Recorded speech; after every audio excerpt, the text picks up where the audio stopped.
Buen día. Me da mucho gusto que nuevamente nos puedas acompañar en este tiempo de reflexión bíblica.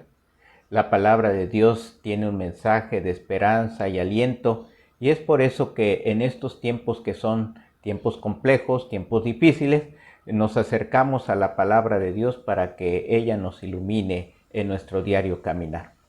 Quiero compartirles un breve poema del escritor Héctor Molina que habla sobre un fenómeno de la naturaleza al cual todos nosotros, yo creo, alguna vez hemos sido seducidos por la presencia de ellas.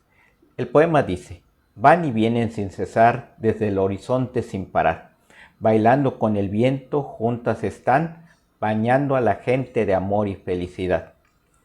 Una tras de otra no dejan de cesar, desde el horizonte hasta la orilla del mar. Van y vienen sin parar, bañando de felicidad a todos los que a la playa van. Y claro, nos estamos refiriendo a las olas, y los que vivimos cerca del mar o los que disfrutamos yendo al mar, a la playa, a la costa, a los ríos, donde podemos disfrutar de las olas, pues yo creo que nos vemos seducidos por este fenómeno extraordinario de la naturaleza. Este breve poema expresa esa seducción que ha producido en personas como yo y con miles y miles de personas que admiramos el mar. Esta fue la experiencia también del apóstol Pedro, aquel discípulo que decidió decirle a Jesús que quería andar sobre las olas del mar. El relato lo encontramos allá en el Evangelio de Mateo, capítulo 14, y quiero llamarte la atención porque tiene un atractivo y un mensaje especial para cada uno de nosotros. Nos presenta una escena radicalmente diferente a todo lo que hemos conocido en nuestra propia vida. Por un lado, está esta atrevida petición del discípulo que le dice: quiero ir contigo, Jesús. Es una atrevida, podríamos decir, una loca solicitud que surge de tal vez el apóstol más atrevido de los que tenía Jesús, el apóstol Pedro. Quisiera, sin embargo, hacer algunas observaciones en cuanto a ese momento en particular y ver que pues él no tomó en cuenta la intensidad del viento, la furia de las olas, se puso a experimentar su experiencia con una emoción desbordante. Las olas no aparecen en el momento que Pedro comenzó a andar sobre el agua. El texto nos dice que los discípulos habían estado remando durante unas cuantas horas sin avanzar gran distancia porque el viento les era contrario y las olas golpeaban aquella frágil embarcación. Estas condiciones habían acompañado a los discípulos durante toda la noche, pero hasta el momento las olas no eran más que un molesto contratiempo a sus esfuerzos por seguir navegando. Eran hombres acostumbrados al mar y esto era una situación seguramente que habían experimentado muchas otras noches. Del mismo modo, nosotros vivimos rodeados de dificultades y aflicciones que muchas veces no tienen impacto sobre nosotros. Escuchamos el noticiero, leemos los diarios, nos llegan noticias por nuestras redes sociales.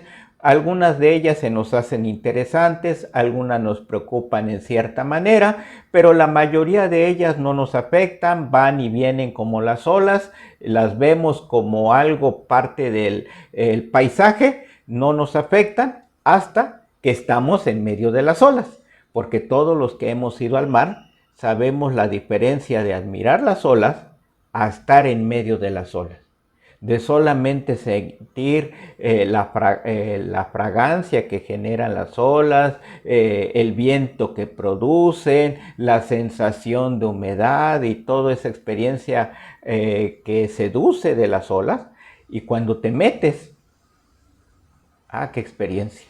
Y sobre todo si son como las de Acapulco y de este lado de Revolcadero, que precisamente pueden tirarte y dejarte sorprendido. Así que Pedro, dice el relato, está completamente concentrado y absorto por el desafío de caminar sobre las olas en dirección a la persona de Jesús que viene caminando hacia ellos sobre las olas. Del mismo modo, en momentos de gran pasión espiritual, ni siquiera registramos la existencia de los contratiempos y los obstáculos de la vida. Cuando todo va bien, cuando recibimos las bendiciones, cuando todo está en cierta normalidad, no nos percatamos de todo lo que está a nuestro alrededor, obstáculos y contratiempos, problemas o enfermedad. Su existencia no es algo que nos afecta en lo más mínimo y podemos continuar en nuestra vida de manera normal. En el relato que estamos revisando, cuando todo parecía una gran y emocionante experiencia, el evangelista Mateo nos dice allá en el capítulo 14, versículo 30, pero cuando vio el fuerte viento y las olas, se aterrorizó y comenzó a hundirse. ¡Sálvame, Señor!, gritó. ¿Qué fue lo que hizo fracasar su emocionante experiencia? En un momento, Pedro quitó los ojos de Cristo y puso su mirada en las aguas. Al hacerlo, vio las olas que habían estado allí durante toda la noche. Pero ahora su situación había cambiado. Era extremadamente precaria y peligrosa. Las mismas olas ahora le infundían un temor que lo llevó a paralizarse, a interrumpir dramáticamente su experiencia de andar sobre las aguas. Comenzó a hundirse y solamente la rápida intervención del maestro lo salvó de ahogarse. ¿Qué conclusión nos deja la experiencia de Pedro?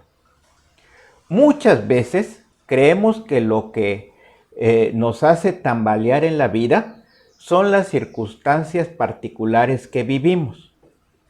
La experiencia de Pedro nos revela otra cosa. No son las circunstancias las que nos afectan, sino nuestra perspectiva sobre ellas. El lugar donde estamos parados en el momento de la tormenta va a determinar la clase de respuesta que tenemos. No es lo mismo estar sobre la barca que estar sobre las olas. Las olas eran siempre las mismas. Pedro en el barco, Pedro caminando y Pedro hundiéndose, nos muestran que la misma persona no tiene la misma reacción.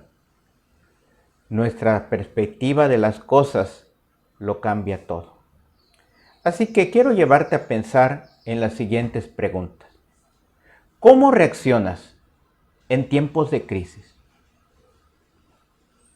Pedro perdió de vista a Cristo.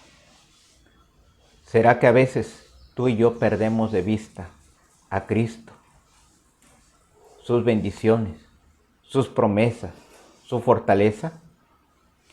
¿Qué te dicen estas reacciones acerca de tu propia persona? Porque cuando las adversidades están a nuestro alrededor, como las olas que admiramos desde la playa, o desde la costera, o que vemos desde un ventanal, se nos hacen atractivas, seductores. Pero es diferente cuando estamos en medio de las olas. Así que, ¿qué te dicen eso de tu propia reacción? ¿Estás preparado, dispuesto? ¿Estás listo para tomarte en esos momentos y decirle al Señor y mantener nuestra visión fija en Él? ¿Qué aspectos debes trabajar para tener reacciones más espirituales? ¿Saben? Para poder salir avante en esos momentos, la oración constante, la fe persistente, la esperanza que no se desvanece. Es como el atleta. Estamos llegando a la semana de los Juegos Olímpicos. Han pasado 5 años desde la anterior Olimpiada. Un ciclo completo y esta con la pandemia se extendió 1 año más. Pero el deportista de alto rendimiento ha tenido que trabajar día tras día, ejercitarse, fortalecerse, mantener la rutina, mantener su dieta, cuidarse en todo momento para que pueda llegar a la justa olímpica. Y para algunos es una competencia que dura 10 segundos, 20 segundos, un partido. Pero si no han tenido el entrenamiento constante a lo largo de la vida, en la primera batalla pueden sucumbir. Así que tú y yo tenemos que pasar por la escuela de entrenamiento, la lectura constante de la palabra, la oración constante que nos permite mantener comunicación con el Dios Todopoderoso y una fe que se va probando en las pequeñas cosas para que cuando lleguen las olas fuertes estemos preparados para presentar resistencia y no perder el objetivo que el Señor toma de nuestras manos en los momentos que más lo necesitamos. Vamos a orar. Te damos gracias, Padre, por tu palabra. Gracias porque nos permites acercarnos a ella. Te ruego, Padre, que tú nos ayudes a no ser seducidos por las olas, sino a mantener nuestra mirada y perspectiva en el único Señor y Salvador, nuestro Señor Jesucristo, quien nos fortalece, quien nos da alienta, quien nos da fuerzas y quien nos permite seguir caminando en medio de las olas, por fuertes que éstas sean. Gracias por tu palabra, gracias porque estás con nosotros, en el nombre de Jesús. Amén. Te agradezco mucho que nuevamente nos hayas acompañado en este tiempo de reflexión bíblica. El próximo jueves, si Dios lo permite, nos encontraremos por estas mismas redes sociales. Dios te bendiga.